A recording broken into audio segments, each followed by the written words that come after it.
All right, everybody. I'd like to welcome back to Head Kick Audio. We got Cameron Dark Shark Chism. He might look familiar. You might remember him from RUF 43, where he defeated Ellery Tarazon via TKO in the first round. Now that was an injury. The fight never really got going, so that's just what happened there. And unfortunately, that's one of the things that can happen in this game is people can get hurt. Their body can just give out, and that's ultimately what happened to Tarazon. But either way, you're moving on to the semifinals. You're going to be taking 4-1 Eduardo Perez, the Boogeyman, as he likes to call himself. He defeated Darian Abbey at RUF 41. Of course, all of these fights have taken place at the Celebrity Theater, as well as your next fight with Eduardo Perez. That will be December 18th at the historic Celebrity Theater in downtown Phoenix, Arizona. Tickets still available, by the way. Okay, so again, last time out, we saw, how things unfolded, but I don't want to get too much into that right now. I want to talk preparations for the Boogeyman. How have preparations been going for this behemoth of a man? Honestly, just how I train for it, how I train for every other fight. At the end of the day, it's just business. You go in, you train. For this one, I spent a lot of time working on like the mental health aspect of it because like when you're a fighter, there's comes a certain point in time in fighting when like you just know how to fight. Like you train for tendencies and stuff like that, but in the day, like you know how to fight. So I took this time on this camp to focus a lot on like up here because that's the biggest part of the fight game is dealing with what goes on up mentally. You will always break mentally before you break physically. You know, it's just one of those things where if the mind's strong, then the body's strong. Uh, I like to have a nice connection between the two of them. So that's pretty much how I spent a lot of this camp. Like, yeah, I was working hard, obviously training hard, did my film study and stuff like that. But at the end of the day, I feel like a lot of people ignore getting their mental reps in for their fights. Like a lot of times people just, I gotta go fight. I gotta go fight. It's like, okay, but like more to it than just that. That's how I spent a lot of this camp so far. Well, and for those who don't know, the Dark Shark here is a big advocate for, just a mental health awareness. And everybody knows that if they need somebody to talk to, they can pick up the phone and call Cameron because, you went on it about it a little bit in our previous interview. So if you want to know more about that or you want to check out the last video, go check that out. Just type in the Dark Shark on here. And of course, this man right here will pop up. But we know you're a big advocate for it. And obviously, it's very commendable. And I respect you a lot. You know what I mean? Because it's not very easy to be open and honest about mental health awareness, especially, with us men. You know what I mean? A lot of us guys don't know how to talk about it or, just how to even start the conversation. And I think that's just the hardest part. So I myself as well, I mean, my phone is always fucking on. So if anybody ever needs to talk, I mean, I think me and Dark Shark here, Mr. Chism, are very, very much available and more than willing. I've got some stories and all that shit, but I want to keep this one a little bit shorter and sweeter. So let's move on to something completely different. If you go back and watch the tapes, you're a very exciting young man. Okay, if you go back and watch, Cameron, you are a phenomenal fighter. But have you made any changes now that we're a heavyweight? Because we know that you competed as low as welterweight, I believe, correct? Yeah. Okay. So now that we're fully adapted to this heavyweight body and this heavyweight division, and now we're fighting big guys, all the guys in this tournament, I mean, they're huge, you know what I mean? So, and I know that doesn't necessarily mean anything, but has there been any changes that you have, decided to, kind of bring into camp? Yes and no. Where it's like a lot of things I've I started doing this camp were just things I used to do before. Because like even at welterweight, when I first started fighting there, I wasn't the big welterweight, you know. Like when I first started fighting, I was 180 pounds, so like I would cut like 10 pounds of water and step on scale and make weight. Nothing crazy, you know. As I started growing in the weight class, because like my first year, I fought at welterweight, and then but by December of like 2016, which was my first year of fighting, I started walking at like 205 and like 210. So technically speaking, I've always been in the heavyweight like bracket. If you look at it technically, you know, I was never really truly a welterweight because I cut a lot of weight to make weight towards the end of my stint there, and then moving up. But so I kind of just went back to things I used to do when I was a small guy. Because even now, I still feel like, yeah, I'm a full-sized heavyweight now, but I still feel like I'm a small heavyweight. You look at compared to like a lot of the other guys, you know. But they've been heavyweights their entire lives, so like they had years of just being there. Whereas like me, like I had to grow into it. So, but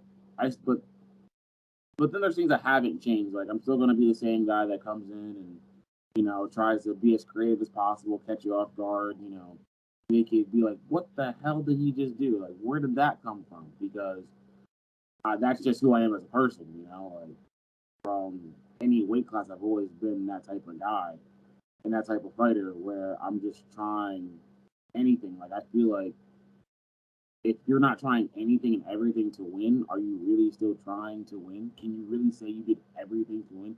If you're not willing to dig to the very bottom of your toolbox and blow the dust off something you haven't used since like day one, are you really still trying to win? So that's pretty much how I look at it and what I've been doing. Like some things have changed. Like I used to be a guy that was more elusive on the back foot. You know, let people come to me, counter strike, and find my openings that way. As I've gotten older and more matured in fighting, I've taken the approach of being more pressure based, and that's not a secret. You can watch film and see that. Like people are like, why would you say that on an interview? Like, what if your opponent knows that? Like, bro, if you just know that now, then like I don't know what to tell you, bro. Like, watch film because that's not a secret. But like, always been that type of guy. But now I know, like, if need be, I can do both. If I have to, you know, be the guy that steps back and, you know, plays the matador, I can. But if I need to, like, I can apply that pressure, which is predominantly how I like to fight. Because, like I said, pressure breaks pipes. You know, that's why when you see people fight me, you get one of two things: they either break, or you see them have the best fight they've ever had. Because I'm going to apply that pressure where they have to dig deep. Like I make people have to fight me. You just don't get to, you know, sit back and pot shot and you know make it look pretty. Like I'll make it ugly if need be. Like don't get it twisted. Like people think, oh, you throw Showtime kicks. Like you're such a flashy guy. Like no. I will drag you across the cage if need be. Like I will make sure that you like when you get done, you remember the time that you stepped foot and had to fight me. So I just that's we're dogs at my gym. I train at a gym where like we don't even have heat. Like I live in Pennsylvania and it's wintertime and we don't have heat right now. We're a barn. We train in a barn and it's cold as hell all the time, just freezing. The mats hurt. You know the cage is cold. Like we have like little holes in the roof, so sometimes like you know we get little leaks that come in there. Like training at a gym with that just breeds dogs, man. Like just killers in there. So that's why I think that same mindset in the fighting where it's like, you know, I go, you know, to Arizona and it's cool. I love it there. Weather's really nice, but like a lot of guys there training like gyms when it gets cold, you just crank the heat up a little bit. Or like it's too hot, you throw a fan on, you know, maybe a little bit of AC. We don't do that. I don't have that luxury, you know. Training in a gym where it's like the backwoods. Like you literally have to know someone that trains at my gym just to even get to my gym. And it's not because it's like, you know, you can't come. It's in the middle of freaking nowhere. We're training, our gym's in the middle of the woods. People drive by my gym every day and have no idea they just went by a gym full of guys in there trying to like body shot the shit out of each other. you know, in here just raw dogging, just cold as hell. It's hot, you know, but it's like it's a barn. It's really hot or it's really cold. There is no in between, you know. But I do attribute a lot of to who I am to the gym that I train with, the guys that I train in. I think a lot of guys in the fight game are kind of spoiled, and they might not, and they don't necessarily realize it. You know, like I'm sure Eduardo's in a nice gym right now. When he goes in there and the mats are always warm, you know, like obviously it's Arizona, so it's probably gonna be cold. I'm pretty sure he's from California, but either way, like it's warm. He doesn't have to worry about like literally fighting the elements in the gym while trying to like get a workout in. Like I'll go into the gym and I want to do squat and I'll grab the bar and it feels like I can feel frostbite growing on my hands. It's terrible, but I absolutely love it. You know, but it's just the type of place that we're at. So that's just my thoughts on that. You know, I feel like I come from a place where just grinders, man. Well, you're embracing the dog, and in this fight, I think there's a lot at stake here. So I think both you and Ed are gonna have to find the dog, and Oh the yeah, best dog is gonna win. I mean, that's just the way it's gonna go. You guys are two big, strong guys. Obviously, heavyweights. You're gonna be big. You're gonna be strong, and I think everybody is gonna be in for a treat. I think this is gonna be a very exciting fight. If if people haven't gone back and watched the tape, I think they need to kind of see, the type of fighter that you are and your growth and your evolution, and go back and watch the Darian Abbey fight. It was a bit back and forth with him and Ed, but he ended up getting the job done. So this is, two big ass dudes gonna come and meet in the middle, and it's gonna be a fucking explosion of violence, and it's gonna be awesome. And I get to call the action. I know I'm a oh, I love spoiler. it because it's like, you know, a lot of people don't know this, but like I'm part Samoan, so like I come from a people that they're just dense, thick. Like I come from people that are made for battle, you know. And I'm pretty sure he's Mexican, so like you get to see something pretty special there, man. Like in a weird way, it's almost like that Holloway Ortega rematch, you know, at heavyweight. So like you get to see people that come from two cultures and just backgrounds of people that are just built tough. They're just durable people. You know, I like watching it. I like watching Ed fight. I'm not gonna lie. I've done my study on him. I've watched him. He comes in with the pressure, likes to rock the high guard. You know, his boxing's real sharp, but we're not boxing, so like I don't really give a shit about that. You know, we were fighting MMA, so I'm excited about it. Like he poses a threat, but it's enough of a threat where like it's exciting. From like this is very real. Like, because I fought guys where I'm like the threat of them like putting on my butt just doesn't happen. It's just not there. You know, like even moving up because I've moved up to heavyweight. I just be like my sixth fight there, sixth or seventh, I think, and I've yet to be hurt, yet to put on my butt, knock on wood. I know it's a fight game, anything can happen. Last time I saw someone say that was Ronda Rousey got kicked in the freaking head. I was just So talking about that.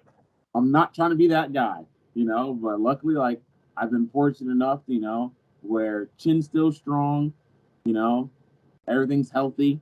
I've never seen much damage, you know, so I don't really stress too much about like being put on my butt. But at the end of the day, it's a fight. I know it can happen. Like, we're literally two grown ass men swinging 4 ounce gloves. Like, yeah, someone should probably put on their butt, you know. And if it happens, it happens. Get up, dust yourself off. I'm not gonna sit here and stress it and be like, oh my god, what if he does this? What if he does that? Like, no. At the end of the day, we're fighting. You know, he gets me, he gets me. If I get him, I get him. At the end of the day, we're gonna shake hands and go about the day. But like, I'm still trying to, you know, advance in the tournament. Like I said, I live in a small ass town that no one's ever freaking heard of. You know, so like, I'm just trying to like get where I get to get to where I need to get to. Because like right now, I said last time, it doesn't change. Job's not done. You know? So I'm just trying to get to where I can get, and then maybe I can move out of this small ass town. I can get to a bigger place with the better gyms. I can train with like the elite guys in the game, and really like evolve.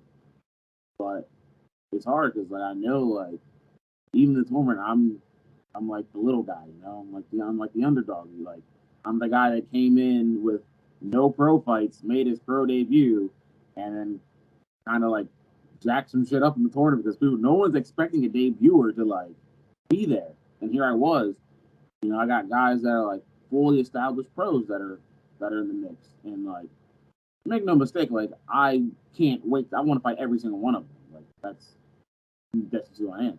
Like after my last fight, there was the Shannon Rich fight, right? And his original opponent pulled out. I don't know if people know this or not, but I got the call right on a week's notice, to be like, "Yo, you want to fill in?" And I was like, "Absolutely, absolutely." I didn't get it, but I was ready to fill in on a week's notice. I was like, "Absolutely." So like, I know Shannon, you know, says he's retired, but I'm just saying, like, bro, like, if you got one more left, like, I'm still here for it, you know. But that's just, you know, let's take a little call out in there. But like, do the legend of the fight game. So like, why would I not want that fight? Why would I not want a chance to like have an opportunity like that?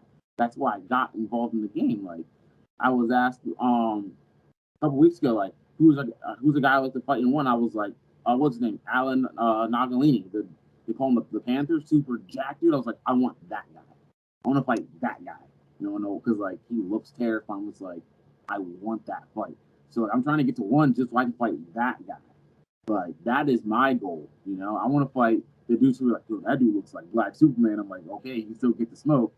So that's just, you know, I'm just a guy that likes to fight. At the end of the day, like I started fighting when I was 21 years old, and I got my ass kicked in the gym all the time. Like I was low key groomed into being a fighter. Like this is who I am. I want to fight the best people, and up in this tournament, and some of the best people are in this tournament. Like, what's his name? Mike Kyle. That dude fought for PFL. He fought for bare knuckle. And guess what? I have a chance where I can potentially run into that guy. You know how cool that's gonna be? Right? Like, yo, I get to knock out a guy that fought for PFL. So like, it's cool because like at the end of the day, I'm 27, but I'm still a kid when it comes to fighting.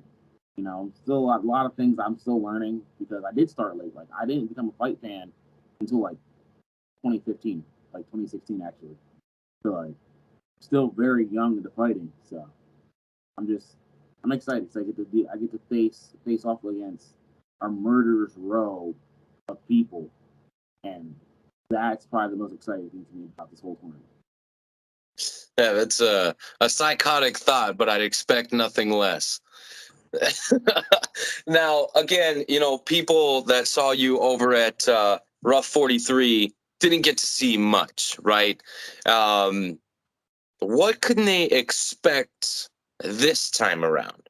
Barring any freak injuries, accidents, or whatever, let's say, you know, the fight gets to play out. What should fans expect? Oh, you're gonna get fight of the night. And like as a fighter, I freaking hate fight of the night. I despise fight of the night as a fighter because you know what fight of the night means if you're a fighter. It means you got beat up. But I also know like that's just the person I am. That's just the fighter I am. I bring that out of people. So like I get the best out of them. So like they get that. You get to see one of the coolest walkouts that you'll probably see in the region MMA with me walking out the Disney songs. You know, like who gets to say they went to a fight and wants to see people like try to kill each other, and at the same time there's this dude who with a smile on his face walking out the Disney songs. Like, come on now, like who doesn't love like that's an awesome ass thing. You know, get to walk out and I'm happy and excited. Like there's kids in the crowd, they are vibing because everyone loves Disney.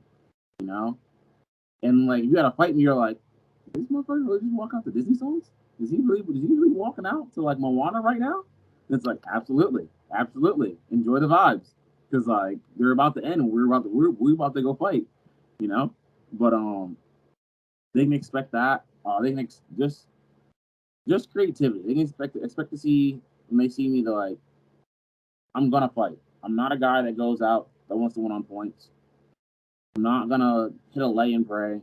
It's just not. I am a fighter to fight. You know? Like some guys, they'll they'll go out to try to purposely win on points, and that's cool. I'm not knocking their style. At the end of the day, like, we're all trying to go home with 2 checks. You know, that's not me. Like, I'm not out here to do like the pitter patter, patty cake punching style. Like, I want to do damage. I want to hit people. I want to see their eyes swell. I want to see the noses bleed. You know, I want to see the calves start to swell. You know, I want to see that limp. You know, I want to see that when you hit someone that shot and you see that will start to go. Like, that's what I like. You know, like, I know there's a lot of people that never got to experience seeing someone hit someone and watching like their will break. Like, I love that. I love the fact that I'm the type of guy where I want to mentally break you every second of the fight. Like, I love the fact that I can look you in your eyes and know that like you don't want to be here right now. That you have to constantly in your head fight to be in this state in this fight, because deep down you don't want to be here. You know, that's something that people get to look forward to and they get to see. You know, kind of like Justin Gaethje. He has that. He just wears on people. You see people just one of 2 things happens. They either fold or you see the very best of them. And like, I feel like that's a dying breed of guy. And I'm trying to be like that. Like, I really do feel like I can break Eduardo's mental state in that fight. You know, and I'm not saying he's mentally weak. I'm just saying I feel like I have the style where I can just make him be like, this fucker is constantly in my face. He's constantly swinging at me. He's constantly hitting at me. He just doesn't go away, like that nagging mosquito, like that gnat in the summertime. You know, we're just like, stop. Like, I feel like I have the style to like really get him to start thinking and being in his head. You know, so that's what I think that a lot of people can come to expect. At the end of the day, like, you're gonna go home and you're gonna enjoy the fight. You're gonna be talking about it. Whether you knew me before I got there or you know me like when you leave. Either way, like, you're gonna remember my name. And if you don't, come back again for another show, because I'll remind you exactly who I am every single time. Like, you're gonna know. Like, make no mistake. Like, that's how I feel about everything when it comes to fighting. And like, I don't know. At the end of the day, I'm just a young kid that happened to fall in love with absolute violence, and I get to live my life and my dream doing something that I truly love. And you get to see someone in the cage that loves every second of what they do. Well, and again, me being the selfish bitch, I get to remind everybody that I get to call this this exciting fight that's about to take place December 18th over at the Celebrity Theater in downtown Phoenix, Arizona. Now, check it out. Cameron Chism has got a fighter code, and I'm going to try and line this up perfect, right? I'm going to try and put it right there if I can, and if you can't read it, then it'll be right here at the bottom of the screen. Because if I suck that bad, I need to have a plan B, right? So we'll see how good my editing skills are.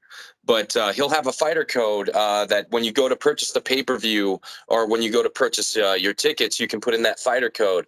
And Dark Shark here gets some of that cha-ching in his wallet to help him continue living out his dreams and putting on exciting fights for all the fans that come out to see a Dark Shark fight. Now, I am excited because I know that this is going to be a badass fight. And again, I get to call the action. So I don't know if it's like, what would you call it? Anyways, it does. You just ever see 2 guys and you're like, there's no way in hell this fight's going to be boring. You know? Oh yeah, this is that fight. It's like that. It's like you ever just see 2 people, even if you don't necessarily know who they are, but you look at them, you look at their fights, you look and you're like, there's no way this fight is a stinker. You know, like, it's one of those fights where we're like, did we just witness a fight of the year that wasn't a UFC fight? Like, there's real potential for people to see some crazy shit that goes on in this fight. You know, you don't know what you're gonna see, and I love it. Oh, I tell you, man, I'm excited, and you're getting me very, very pumped up. It sucks that I got to wait a little bit less than a week to see this go down, because literally, I mean, it's, what is it, the 13th right now? The 12th. It's the 12th right now, so we're a couple more sleeps. Yeah, 6 days out. 6 days out from this fight. Go get your tickets. Go get your pay-per-view. The fighter code again, it'll be C Chism, all caps, and of course it'll be on the screen so you can see it. Go plug that in there. So get my man some cha-ching. And the first fight, not for heavyweights though. That first fight would be the scale, but heavyweights have a little bit more leeway. They can get up to 266. So I'll be seeing you on Saturday, December 18th. I can't wait to see you and shake your hand in person again and watch you compete and do your thing and pick up a W. Yeah, I'm excited. It's nice to I'm be very back. excited. Say it again? It's good to be back. Like, I'm looking forward to coming back. Especially after the last time, like the Vaseline lasted on my face lasted longer than my flight did. And like some people were like, "What you want?" And we've talked about this before, and I was like, "It's not the same thing." Like I always tell people when I came back, and I was like, "You remember that scene in the movie Troy, right? Where Troy is not Troy, where Achilles is outside, and he's screaming at Hector to come outside. He's just like, you're just like, oh man, like we've been waiting on this. We've been like, with vengeance, it's coming." And then midway through the fight, Hector trips and rolls his ankle on a rock. And like Achilles looks at him and he goes, "Get up, Hector, Prince of Greece, I think he's from, right?"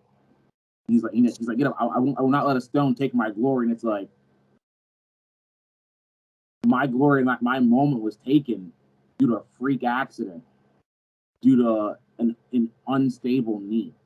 And I don't think people actually understand like how pissed off I am about that. Like, that was my pro debut, and that moment is tainted, And it was just a freak accident, I don't blame Ellery for it or anything, It just shit happens. A combination of like unstable knee and takedown defense. Stuff happens all the time. But it was like that was my moment, and I didn't get to shine. So now it's like we're about to run it back. Like, yeah, it's on. Like new opponent, but like we're running it back. So I'm excited to come back, to be back, and to have people in the crowd like see how they react to me, because last time I got booed. I got booed, and I was like, this ain't nothing new, but it's like, damn, this sucks. It's like I didn't even do anything, man. I just got booed, and I didn't even do anything wrong. But it was weird because I got booed and then cheered up like seconds later because they're like, "Oh, well, wait, he actually doesn't want to win this way." It's like, yeah, no, this is ass. This is booty loops.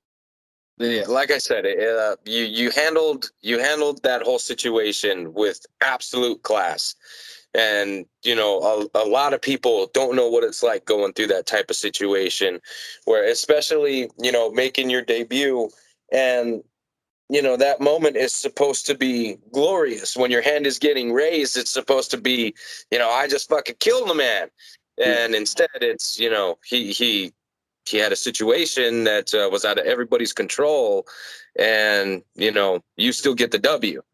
You know what I mean? So it doesn't feel too good. So, but like I said, I thought you handled that whole thing with absolute class, and probably way better than 99.9% of the world's population would have handled that.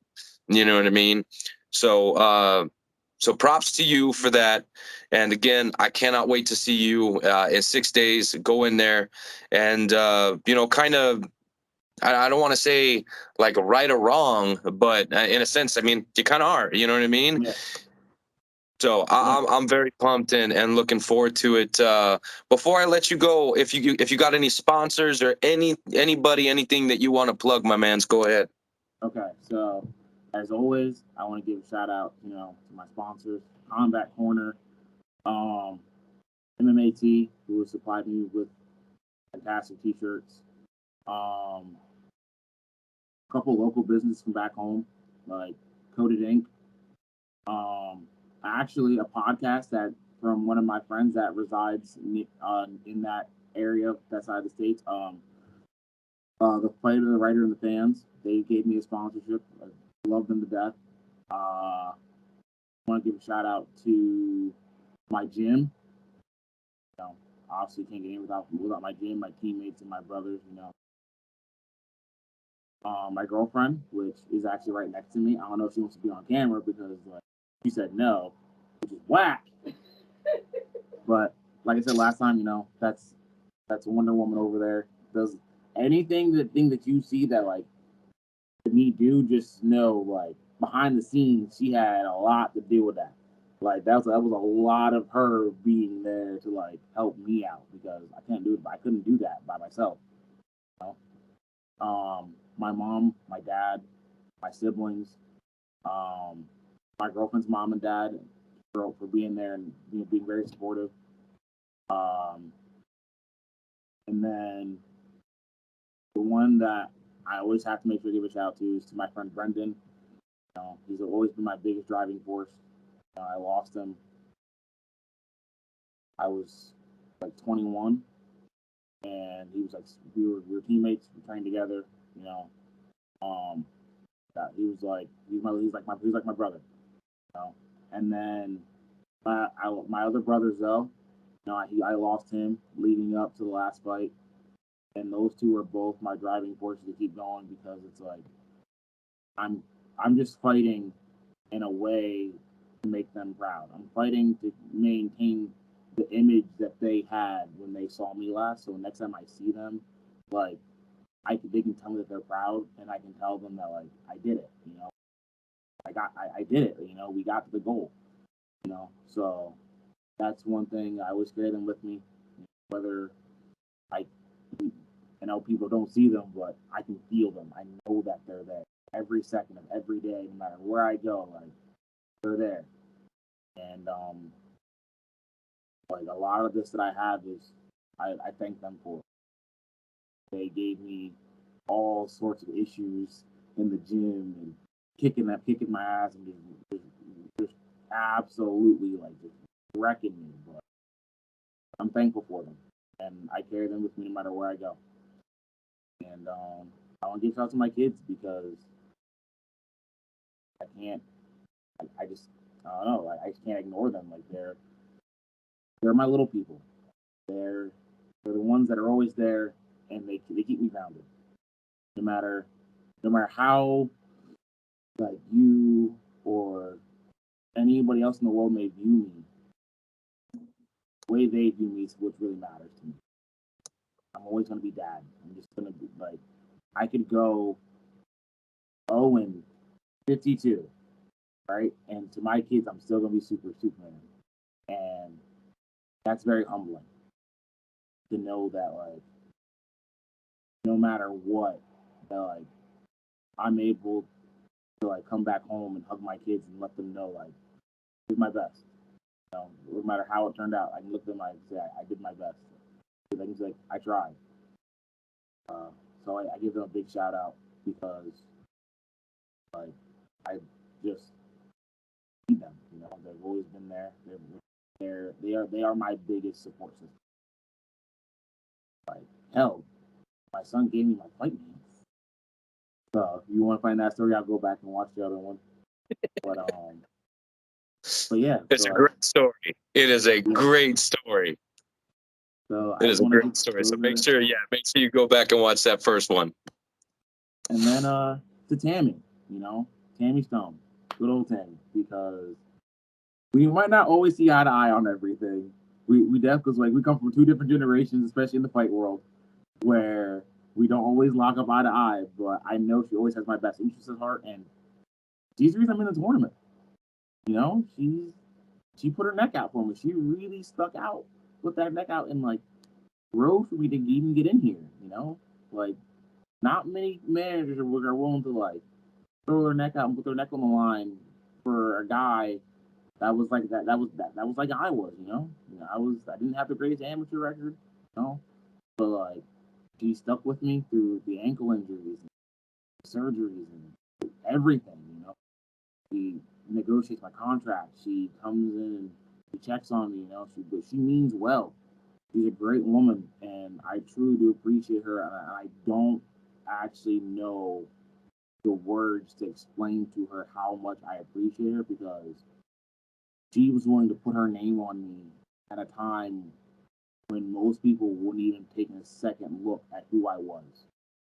But like she sees something in me. Even if I might not know what it is, but she sees something, and I just can't let her down.